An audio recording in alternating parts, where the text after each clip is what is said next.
Hello friends, welcome to hello sports YouTube channel. So friends, మనమైతే ఈ వీడియోలో RCB యొక్క స్ట్రాంగెస్ట్ ప్లేయింగ్ 11 ఎలా ఉండబోతుంది, ఎలా ఉంటే వాళ్ళు ఈ సీజన్లో ఎక్కువ విన్స్ గెలిచే ఛాన్సెస్ ఉన్నాయనేది క్లియర్గా మనమైతే మాట్లాడుకుందాం. బట్ అంతకన్నా ముందు మీరు కనుక మన ఛానల్ని ఫస్ట్ టైం విజిట్ చేస్తున్నట్టయితే మన ఛానల్ సబ్స్క్రైబ్ చేసుకోండి. అలాగే మన వీడియోని మీ ఫ్రెండ్స్ అండ్ ఫ్యామిలీకి తప్పకుండా షేర్ అయితే చేయండి. ఐపీఎల్లో డబ్బులు సంపాదించాలనుకుంటున్నారా? అయితే ఎవరిని పడితే వారిని నమ్మి మీ డబ్బులు పోగొట్టుకోకండి. గత ఐపీఎల్లో 92% అక్యురసీతో ప్రెడిక్షన్స్ ఇచ్చి మన ఛానల్లో ఉన్న వాళ్ళందరినీ ప్రాఫిట్స్లో ఉంచాం. మీకాడ ₹1 కూడా తీసుకోకుండా ప్రతి మ్యాచ్ ఫ్రీగా ఇచ్చి మిమ్మల్ని ప్రాఫిట్స్లో ఉంచుతాం. వెంటనే మన టెలిగ్రామ్ ఛానల్లో జాయిన్ అయ్యి సంపాదించుకోండి, అది కూడా ఫ్రీగా. సో లేట్ చేయకుండా let's dive into the video.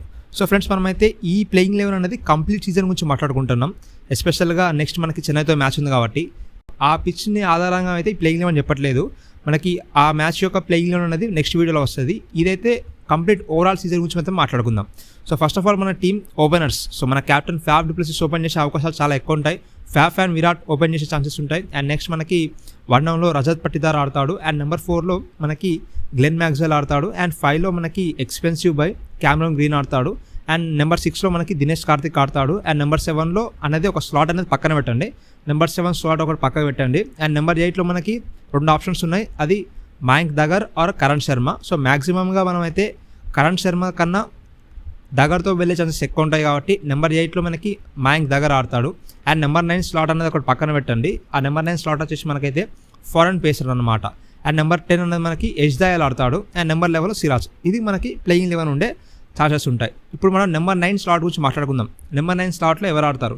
So మ్యాక్సిమంగా మనకు ఒక ఫారెన్ పేసర్ కావాలి. ఆల్రెడీ మనకి సిరాజ్ అండ్ యష్ దయాల్ ఇద్దరు ఆడతారు. సో అక్కడ మనకి నెంబర్ 9లో మనకు ఒక ఫారెన్ బౌలర్ కావాలి. సో మనం ఇక్కడ ఆల్రెడీ సిరాజ్ అండ్ యష్ దయాల్ తీసుకున్నాం కాబట్టి యష్ దయాల్ మనకి లెఫ్ట్ ఆన్ సీమర్ ఆప్షన్ అవైలబుల్గా ఉంది కాబట్టి మ్యాక్సిమంగా ఎల్సీడబ్ల్యూతో వెళ్ళరు. మనకున్న వేరే ఆప్షన్స్ ఏంటి? టామ్ కరణ్, అలాగే మనకి నెక్స్ట్ మనకి Alzarri Joseph and Lockie Ferguson. So వీళ్ళ ముగ్గురులో మనకి కొంచెం వెరైటీగా ప్రొవైడ్ చేస్తే ఎవరు ఉన్నారంటే అది అల్జారీ జోసెఫ్. సో మనకి నెంబర్ 9లో అల్జారీ జోసెఫ్ ఆడే అవకాశాలు చాలా ఉన్నాయి. And even Alzarri Joseph hitting కూడా జరుగుతారు కాబట్టి ఇంకొంచెం బ్యాటింగ్ డెప్త్ అనేది మనకైతే యాడ్ అయ్యే అవకాశం అయితే ఉంటుంది. సో రిషి టోప్లీ ఆర్ మనకి అల్జారీ జోసెఫ్లో ఎవరైనా కూడా ఆడతారు. అందులో మనకి యష్ దయాల్ ఆడుతుంది కాబట్టి అల్జారీ జోసెఫ్ అయితే ఆడే అవకాశం అయితే ఉంది. సో ఇది చూసుకున్నట్టయితే మనకి అన్ని స్లాట్స్ అయితే ఫిల్ అయిపోయినాయి. ఒక నెంబర్ 7 స్లాట్ అనేది మనకి ఒకటి మిస్సింగ్గా ఉంది. ఆ స్లాట్లో ఎవరు ఆడతారు? సో మనకి నెంబర్ 6 దాకా పర్ఫెక్ట్ బ్యాటింగ్ ఉంది. నెంబర్ 7 ఒకటి ఖాళీగా ఉంది. అండ్ 8, 9, 10, 11లో మనకి బౌలర్స్ ఉన్నారు. సో మనకి 8, 9, 10, 11 సో ఆల్రెడీ 4 ప్రాపర్ బౌలర్స్ ఉన్నారు. అక్కడ నెంబర్ 7లో ఒక బౌలర్ని ఆడించాలా లేదా ఒక బ్యాట్స్మెన్ ఆడించాలనేది డౌట్ అయితే చాలా మందికి ఉంటుంది. క్యామరన్ గ్రీన్ అండ్ అలాగే గ్లెన్ మ్యాక్స్వెల్ ఇద్దరు బ్యాటింగ్ ఆల్రౌండర్స్ మనకైతే ఉన్నారు. ప్లస్ 4 ప్రాపర్ బౌలర్స్ ఉన్నారు మనకి. సో అలాంటప్పుడు నెంబర్ 7లో నువ్వు 100% ఒక బ్యాట్స్మెన్ ఆడించాలి. ఎందుకంటే నువ్వు క్యామరన్ గ్రీన్ లాంటి ప్లేయర్ని 18 కోట్లు పెట్టి కొన్నప్పుడు నువ్వు అతని నుంచి జస్ట్ బ్యాటింగ్ మాత్రం ఎక్స్పెక్ట్ చేయవు, 100%గా అతని నుంచి బౌలింగ్ కూడా ఎక్స్పెక్ట్ చేస్తావు కాబట్టి.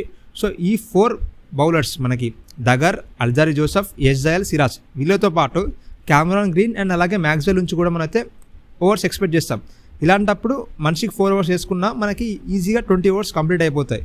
సో నెంబర్ 7లో నువ్వు ఇంకొక బౌలర్ని ఆడించి మనం బ్యాటింగ్ అనేది కొంచెం వీక్ అయ్యే అవకాశాలు ఉంటుంది కాబట్టి 100%గా నెంబర్ 7లో you should play a batsmen. So number 7లో మహిపాల్ లోమ్రార్ ఆర్ శ్రేయస్ ప్రభుదేశాయ్ వీళ్ళిద్దరిలో ఎవరైనా ఒకరు ఆడే అవకాశం అయితే ఉంటుంది. అండ్ మనం బౌలింగ్ చేసేటప్పుడు వీళ్ళిద్దరిలో ఎవరైనా ఒకరు దింపేసి కరణ్ శర్మను తెచ్చుకుంటే టీం అనేది పర్ఫెక్ట్గా ఉండే అవకాశం అయితే ఉంటుంది. సో ఇది మనకి ఆర్సీబీ స్ట్రాంగెస్ట్ ప్లేయింగ్ 11 ఉండే అవకాశం ఉంటుంది. నెంబర్ 7 దాకా బ్యాటింగ్ అనేది హైలైట్ ఉంటుంది. అండ్ నెంబర్ 8లో దగర్, 9లో జోసెఫ్ వీళ్ళిద్దరు కూడా బ్యాటింగ్ చేసే అవకాశాలు ఉంటుంది. అండ్ ఇంపాక్ట్ ప్లేయర్గా వచ్చే కరణ్ శర్మ కూడా బ్యాటింగ్ టచ్ ఉంది కాబట్టి పర్ఫెక్ట్గా అసలు ఫైర్ పవర్ అనేది హైలైట్ ఉండబోతుంది. సో ఇప్పుడు కంప్లీట్గా ఒకసారి టీం చూసుకున్నట్టయితే Faf du Plessis, Virat Kohli, Rajat Patidar, Glenn Maxwell, Cameron Green, Dinesh Karthik, Lomror, Dagar and అలాగే మనకి Alzarri Joseph, Yash Dayal and Siraj. ఇది మనకి ప్లేయింగ్ 11 ఉండే అవకాశం ఉంటుంది. ఇంపాక్ట్ ప్లేయర్లో మనకి కరణ్ శర్మ వచ్చే ఛాన్సెస్ అయితే చాలా ఉన్నాయి. ఇది ఫ్రెండ్స్ మనకి ఆర్సీబీ స్ట్రాంగెస్ట్ ప్లేయింగ్ 11. మీ స్ట్రాంగెస్ట్ ప్లేయింగ్ 11 ఎలా ఉంటుందనేది కామెంట్ సెక్షన్లో కామెంట్ చేయండి. Thanks for watching. Please subscribe.